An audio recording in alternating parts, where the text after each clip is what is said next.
Hello, ഇന്ന് മുടി കൊഴിച്ചിൽ മാറാനും മുടി നന്നായി വളരാനും അതേപോലെ തന്നെ മുടിക്ക് നല്ല കളർ കിട്ടാനും ഷൈനിങ്ങിനൊക്കെ ഉള്ള ഒരു ഹെയർ പാക്കാണ് കേട്ടോ. ആദ്യം വേണ്ടത് നമുക്കൊരു പിടി മൈലാഞ്ചി ഇല, പിന്നെ വേണ്ടത് ഒരു നെല്ലിക്ക, ഒരു ബീട്രൂട്ട്, അതുപോലെ ഒരു സബോളയുടെ പകുതി, പിന്നെ 2 ടീസ്പൂൺ തേയിലവെള്ളം. അപ്പോൾ ആദ്യമായിട്ട് നമ്മൾ മിക്സിയുടെ ജാറിലേക്ക് മൈലാഞ്ചി ഇല ഇട്ട് കൊടുക്കുക. എങ്ങനെ ഇടാട്ടാ, ഞാൻ എൻ്റെ ഓർഡറിൽ പറയുകയാണ്. നമ്മൾ ബീട്രൂട്ട് ഒരു പകുതി ബീട്രൂട്ട് മതി കേട്ടോ, അതിട്ട് കൊടുക്കുക. അതിൻ്റെ കൂടെ നെല്ലിക്ക കുരു കളഞ്ഞിട്ട് വേണം അരക്കാടാനായിട്ടാ. പിന്നെ ആ ഒരു നെല്ലിക്ക മതി.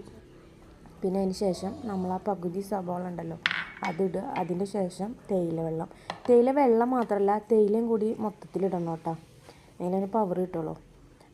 അതും കൂടിയിട്ട് അരക്കുക, വേറെ വെള്ളമൊന്നും ചേർക്കണ്ട. അരച്ച ശേഷം നമ്മൾ ഒരു പാത്രത്തിൽ ഒഴിച്ച് വെച്ചിട്ട് 3 മണിക്കൂർ കഴിഞ്ഞിട്ട് തലയിലിടുക. എന്നിട്ട് 1 മണിക്കൂർ 2 മണിക്കൂർ കഴിഞ്ഞ് കഴുകി കളയാം.